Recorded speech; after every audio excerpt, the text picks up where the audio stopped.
Good morning.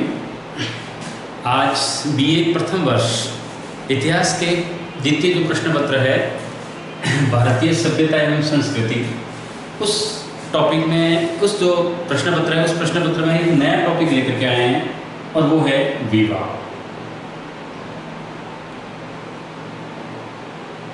तो आज हम जो प्राचीन भारतीय संस्कृति थी, प्राचीन भारतीय जो सभ्यता थी, उसमें जो प्रारंभिक जीवन था, और प्रारंभिक जीवन का मतलब यहाँ तात्पर्य अपन वैदिक काल से प्रारंभ कर रहे हैं। तो वैदिक काल से लेकर के मौर्य, गुप्त, इन प्रारंभिक जो इतिहास है, इस समय भारत में विवाह की प्रणाली क्या थी, विवाह के प्रकार क्या क्या थे, कितने प्रकार थे, और उनमें विवाह में ऐसे क्या क्या मापदंड रखे हुए थे जो किसी भी विवाह को दूसरे विवाह से थोड़े अलग करते हैं।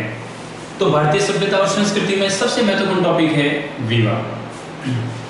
इस टॉपिक्स में विवाह के ऊपर अब तक के जो सवाल आए वो 7 नंबर के 250 वर्ड्स में कई बार सवाल पूछे गए। पिछले जितने भी प्रश्न पत्र देखे जाए विगत वर्षों के, उनमें सबसे ज़्यादा 7 नंबर के अंकों में 1 यूनिट यानी जो तीसरी यूनिट है उसमें लगभग विवाह पर प्रश्न पूछे गए हैं। आज हम विवाह से संबंधित पूरी जो प्रणाली है उस प्रणाली को प्रारंभ से लेकर के गुप्तों तक का जो इतिहास है उस इतिहास तक हम विवाह के प्रकारों को समझेंगे। प्राचीन काल में कहते हैं कि जो विवाह है, ये विवाह का उद्देश्य क्या है, सबसे इंपॉर्टेंट चीज तो यही है। कहते हैं कि विवाह जो भारतीय सभ्यता में 16 संस्कारों का वर्णन है, उन 16 संस्कारों में एक सबसे मुख्य जो संस्कार है वो एक विवाह भी है। तो कहते हैं विवाह होता है, इतनी बड़ी प्रक्रिया है, प्राचीन समय में भी होता था और आज भी ये जीवंत है। तो कहते हैं इतने बड़े इस संस्कार का उद्देश्य क्या रहा होगा, और उद्देश्य में देखा जाए तो इसका पहला उद्देश्य जो था वो था संतानोत्पत्ति।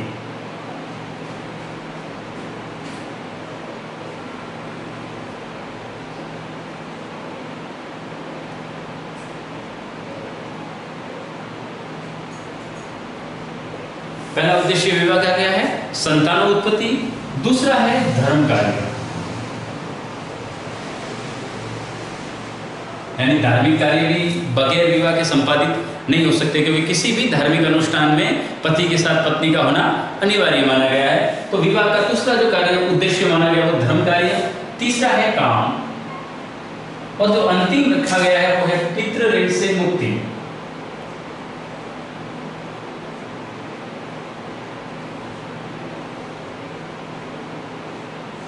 यानी विवाह के प्राचीन इतिहास में विवाह के 4 उद्देश्य माने गए हैं, और विशेष करके वैदिक काल में पहला उद्देश्य क्या था? संतानोत्पत्ति, संतान को उत्पन्न करना। दूसरा धार्मिक कार्य करने हैं तो धर्म कार्य से संबंधित। तीसरा काम, और चौथा पितृ ऋण से मुक्ति। कहते हैं कि विवाहों का जो प्रथम उल्लेख है वो स्मृतियों में था।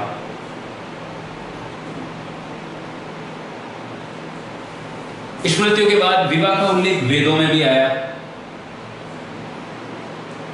पर अपने लिए सबसे जो प्रमाणिक माना गया वो माना गया मौर्य काल में।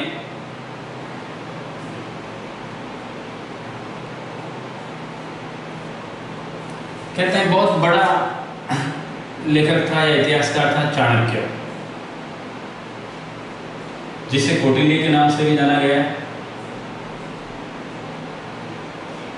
इसने अपनी एक पुस्तक लिखी थी अर्थशास्त्र। उस अर्थशास्त्र में उसने 8 प्रकार के विवाहों का उल्लेख किया है, यानी विवाह के कितने प्रकार बताए उसने? 8 प्रकार के। अब जैसे स्मृतियों में भी दे रखा है और वेदों में भी इसका उल्लेख है। वेदों में भी विवाहों के अलग अलग उल्लेख है। प्रारंभिक जो ऋग्वेदिक काल था,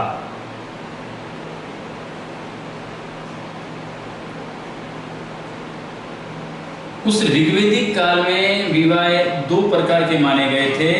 एक अनुलोम विवाह, इसका प्रचलन ज्यादा था, और एक प्रतिलोम विवाह।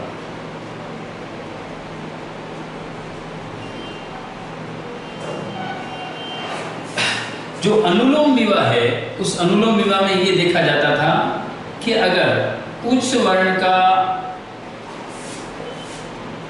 वर है और निम्न वर्ण की वधू है, उनके बीच में जो विवाह होगा वो विवाह माना जाएगा अनुलोम विवाह। यानी अनुलोम विवाह को किस प्रकार डिफाइन किया गया है? उच्च वर्ण का वर होना चाहिए, लड़का उच्च वर्ण का और लड़की निम्न वर्ण की होगी, उस विवाह को माना गया है अनुलोम विवाह। दूसरा है प्रतिलोम विवाह। प्रतिलोम विवाह देखो ठीक है, अनुलोम विवाह का बिल्कुल उल्टा। इसमें क्या है, लड़का किस वर्ण का? उच्च वर्ण का, और लड़की निम्न वर्ण की मानी गई है। ठीक इसका उल्टा हो जाएगा, अब उच्च वर्ण की लड़की हो जाएगी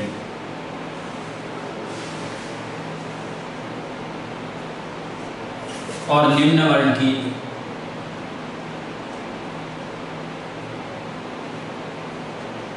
निम्न वर्ण से लड़का होगा। अब इनके मध्य जो विवाह होगा वो विवाह माना गया प्रतिलोम विवाह। यानी आप किसी भी प्रकार से इसको समझने के लिए एक चीज देख सकते हैं कि इसमें वर की स्थिति देख लो, वर की स्थिति उच्च है तो सीधा सा तात्पर्य है वो विवाह कौन सा माना जाएगा? अनुलोम विवाह। और वर की स्थिति है वो निम्न वर्ण की है और लड़की की उच्च वर्ण की है तो वो माना जाएगा प्रतिलोम विवाह। तो ये प्रारंभिक समय में थे। उत्तर वैदिक काल आते आते थोड़ा बदलाव आया इनमें भी, पर कहते हैं कि जो अर्थशास्त्र है उस अर्थशास्त्र में कौटिल्य ने विवाह के 8 प्रकार बताए थे, लेकिन 8 प्रकार के साथ साथ कौटिल्य ने विवाह की कुछ उम्र भी निर्धारित बताई थी। तो कौटिल्य ने जो विवाह की उम्र है, एज है, वो एज निर्धारित की थी। लिखा था कि उस समय लड़का 16 वर्ष का होना चाहिए और लड़की की न्यूनतम उम्र उसने 12 वर्ष बताई है। यानी अर्थशास्त्र में कौटिल्य ने इस बात का क्लियर उल्लेख किया है कि विवाह की एज क्या होनी चाहिए। तो विवाह में कहते हैं लड़के की 16 वर्ष न्यूनतम और लड़की की 12 वर्ष न्यूनतम रखी गई थी। इस प्रकार ये विवाह के संबंध में प्रारंभिक तथ्य थे। अब इनके बाद जो अर्थशास्त्र में 8 प्रकार के विवाह बताए गए हैं, उन 8 प्रकार के विवाहों का एक बार हम उल्लेख करते हैं, कौन कौन से विवाह है और उन विवाहों में क्या क्या प्राथमिकताएं रखी गई थी। एक बार इसको आप नोट डाउन कीजिए, फिर अपन बढ़ते हैं विवाह के 8 प्रकारों पर।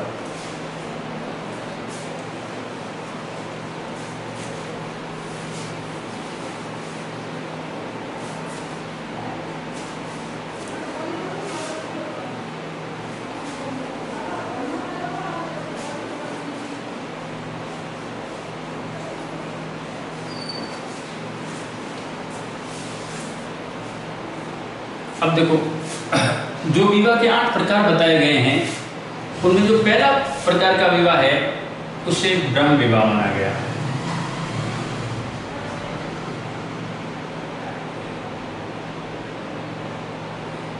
जो दूसरे प्रकार का विवाह था वो विवाह माना गया है देव विवाह।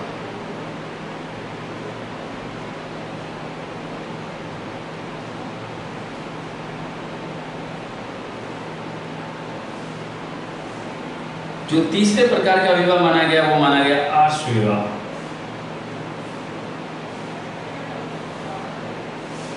और जो चौथे प्रकार का विवाह माना गया वो माना गया प्रजापत्य विवाह।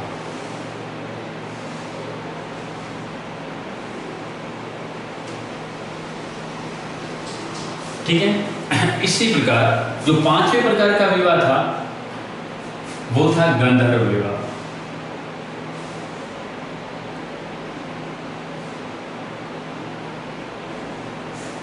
छठे प्रकार का जो विवाह माना गया वो था आसुर विवाह।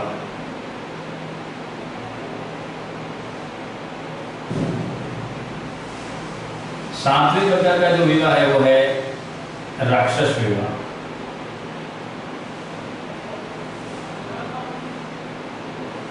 और जो 8वें प्रकार का विवाह है वो है पैशाच विवाह।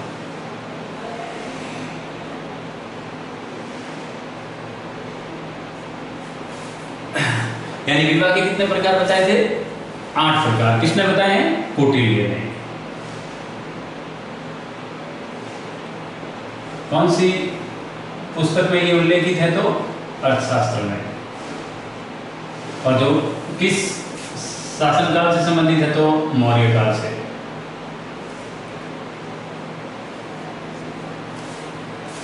तो कहते हैं कि जो 8 प्रकार के विवाह बताए उसमें 4-4 के हिसाब से दो भाग बनाए गए हैं। इसमें जो प्रथम 4 विवाह है, इन विवाहों को उस समय समाज ने मान्यता दे रखी थी, तो ये मान्य विवाह माने जाते हैं। जबकि ये जो 5 से लेकर के 8 तक जो दूसरे वाले 4 है, इनको समाज अमान्य विवाह माना जाता है। सामाजिक रूप से इन्हें क्या माना गया था उस समय? अमान्य विवाह। इसमें सिर्फ जो गंधर्व विवाह है उसके मामले में अलग अलग इतिहासकारों के अलग अलग मत है। कुछ इतिहासकार कहते हैं कि गंधर्व विवाह उपयुक्त विवाह था, जबकि कुछ जो इतिहासकार है वो इसे सामाजिक रूप से सही नहीं मानते थे। इसलिए ज्यादातर ने यही माना कि ये अमान्य विवाह, तो उस हिसाब से इसको अगली वाली 4 कैटेगरी में है, जबकि ये प्रारंभिक 4 कैटेगरी में है। अब देखो, इसमें जो ब्रह्म विवाह है, ब्रह्म विवाह क्या था? ये सबसे उपयुक्त विवाह था, और वर्तमान समय में भी सबसे उपयुक्त विवाह माना जाता है वो ब्रह्म विवाह ही माना जाता है। इसमें सीधा सी घटना है कि कोई भी लड़की का पिता यानी वधू का पिता अपनी बेटी के लिए, यानी लड़की का पिता अपनी पुत्री के लिए उपयुक्त वर की तलाश कर उसके साथ अपने पुत्री की शादी कर देगा, वो विवाह कहलाएगा ब्रह्म विवाह। सीधी सी बात है, ब्रह्म विवाह और प्रजापत्य विवाह में काफी सारी सिमिलरिटी है, लेकिन जो डिफरेंस आएगा वो इसी बात में है कि यहाँ पर किसी भी प्रकार की धन की बात, किसी भी प्रकार के लेन देन की बात या कन्यादान तक की बात नहीं कही गई है। क्लियर लिखा हुआ है, लड़की का पिता उपयुक्त वर की तलाश करके अपनी लड़की की शादी उस लड़के के साथ कर लेगा, वो विवाह कहलाएगा ब्रह्म विवाह। और ये विवाह उस समय भी सर्वश्रेष्ठ माना जाता था, और वर्तमान समय में भी सबसे ज्यादा विवाह होते हैं वो ब्रह्म विवाह को ही उचित स्थान मिला हुआ है। दूसरा विवाह है देव विवाह। देव विवाह में क्या था? उस समय क्या होते थे? यज्ञ अनुष्ठान खूब करवाए जाते थे। वैदिक काल के समय की बात की जाए तो कहते हैं कि उस समय धार्मिक अनुष्ठान करवाने के लिए घर में जिस पुरोहित को बुलाया जाता था, अगर वो पुरोहित धार्मिक अनुष्ठान पूरी विधि पूर्वक सफलता से उस कार्य को निष्पादित कर देता है, तो फिर घर वाले उसी पुरोहित के साथ अपनी लड़की का विवाह कर लेते थे। वो विवाह कहलाता था देव विवाह। यानी देव विवाह उस समय प्रासंगिक था, लेकिन वर्तमान के दौर में देव विवाह प्रासंगिक नहीं माना जाता। सीधी सी बात है, ब्रह्म विवाह में क्या कैटेगरी है? योग्य वर की तलाश करेगा लड़की का पिता और लड़के के साथ शादी कर देगा, इससे तो उचित माना गया, वर्तमान में भी ये प्रासंगिक है। देव विवाह में घर में आने वाले धार्मिक अनुष्ठान करके जाएगा जो पुरोहित, वो अगर सफलतापूर्वक पूरे विधि विधान से धार्मिक अनुष्ठान कंप्लीट करवा लेता है तो उसी के साथ पुत्री की शादी कर दी जाएगी, वो विवाह कहलाता था देव विवाह। ये उस समय चलते थे। तीसरा विवाह है आश विवाह। ये जो आश विवाह है, आश का मतलब पशु, और उस समय जो पवित्र पशु मानेगी वो गाय, यानी या तो गाय या फिर एक जोड़ी बैल। कृषि के लिए बैल को ही उपयुक्त माना गया, तो किसके बदले में? गाय या एक जोड़ी बैल लेकर के लड़की का पिता अपनी लड़की की शादी लड़के से कर देगा, तो फिर वो विवाह कहलाएगा आश विवाह। क्या कैटेगरी रहेगी? आश विवाह में लड़की का पिता लड़के के पिता से एक जोड़ी बैल या फिर गाय लेकर के उसके बदले में विवाह करता है, वो विवाह कहलाएगा आश विवाह। तो तीसरी कैटेगरी आश विवाह की थी। चौथा विवाह कौन सा है? प्रजापत्य विवाह। प्रजापत्य विवाह, और इसमें कोई ज्यादा डिफरेंस नहीं है, इसमें भी वधू का पिता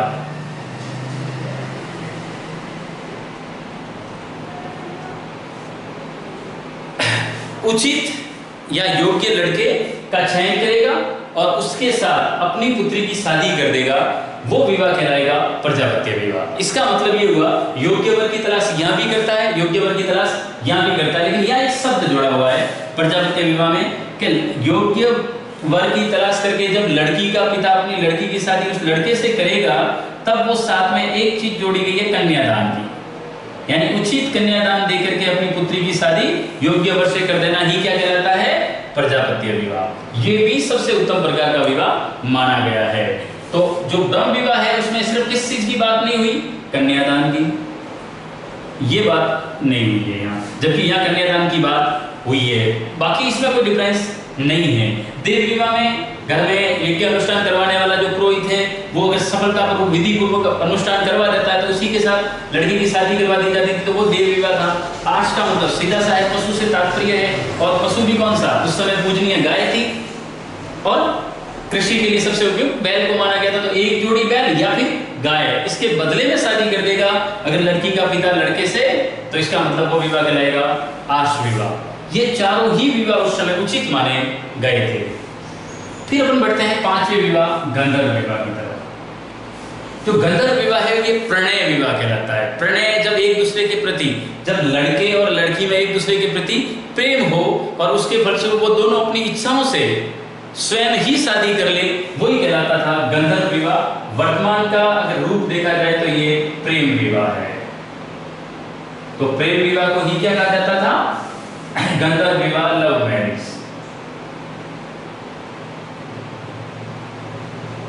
ये समाज में उस समय मान्य नहीं माना गया। कुछ इतिहासकार इसके मान्यता के पक्ष में तर्क देते हैं, कुछ लोग इसे अमान्य करार देते हैं। तो जो प्रेम विवाह है वो प्रेम विवाह ही माना गया था, गंधर्व विवाह। तो गंधर्व विवाह की क्या शर्त रहेगी, लड़के और लड़की दोनों अपनी पसंद से एक दूसरे को पसंद करते हुए विवाह करे, जिसमें माता पिता की स्वीकृति हो या नहीं हो, लेकिन इन दोनों की, वर और वधु की स्वीकृति होती है, वही विवाह कहलाएगा गंधर्व विवाह। इसके अलावा छठा विवाह है आसुर विवाह। आसुर में सूर्य यानी देवता, आसुर शब्द ही ऐसा ही है। तो आसुर विवाह वो विवाह है जिस विवाह में लड़की का पिता अपनी लड़की की शादी किसी लड़के से करेगा, तब वो उस लड़के के पिता से धन लेकर के शादी करेगा, कुछ धन लेगा।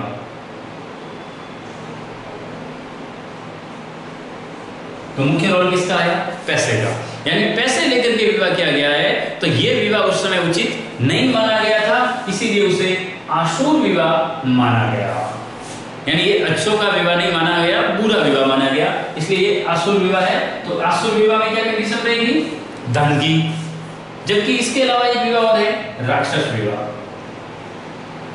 उसमें देखो दोनों की सहमति है। ये एक तरफा विवाह है जिसमें कोई लड़का लड़की से प्रेम कर रहा है, लड़की भले प्रेम नहीं कर रही है, तब वो लड़का क्या करता है, तो उसका या तो अपहरण कर लेगा और अपहरण करके जबरदस्ती उससे विवाह कर लेगा।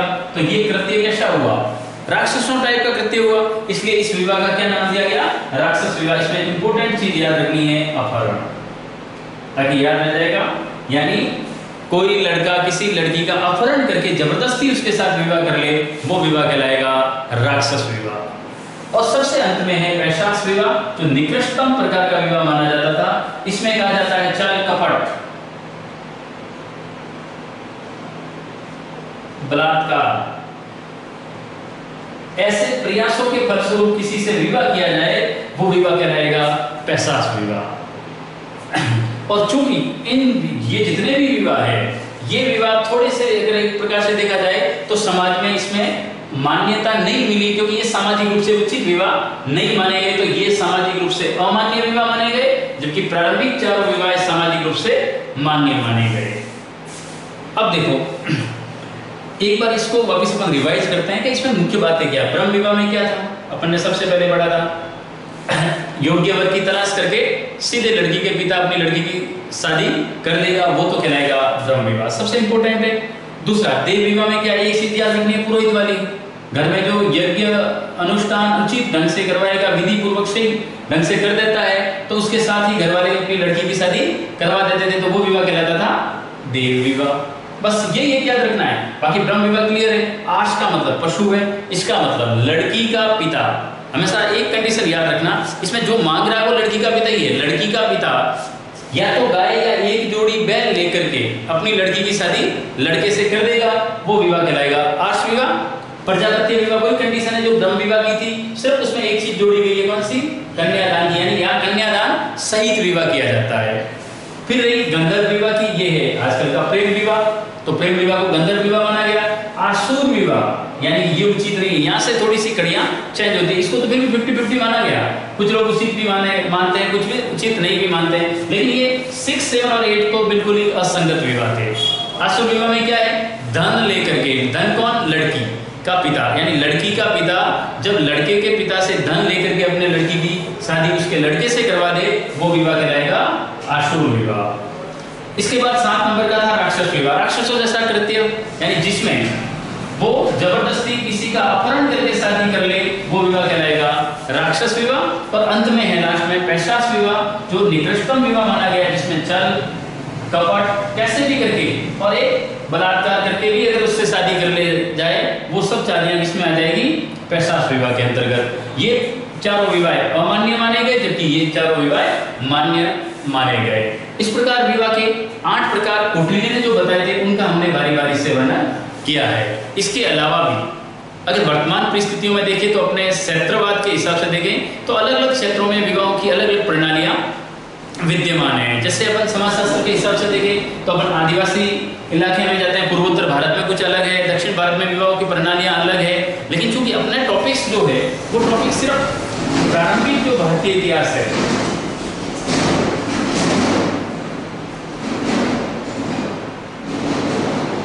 उस प्रारंभिक भारतीय इतिहास में जो विवाहों के विकल्प मौजूद थे उन्हीं के ऊपर चर्चा के ऊपर है। तो अपना ये टॉपिक जो विवाह का वो था, प्रारंभिक भारतीय इतिहास में विवाह कैसे होते थे, उनके प्रकारों के बारे में। अब कल हम एक नए टॉपिक के साथ उपस्थित होंगे, जिसमें हम जाति व्यवस्था, आश्रम व्यवस्था, वर्ण व्यवस्था, एक विशेष करके इंपॉर्टेंट है अपने संस्कार, उनके ऊपर टॉपिक लेकर के आएंगे। उससे पहले का जो टॉपिक विवाह वाला है, ये आज अपने कंप्लीट हुआ। तो फिर अपन अगले टॉपिक में मिलते हैं। धन्यवाद।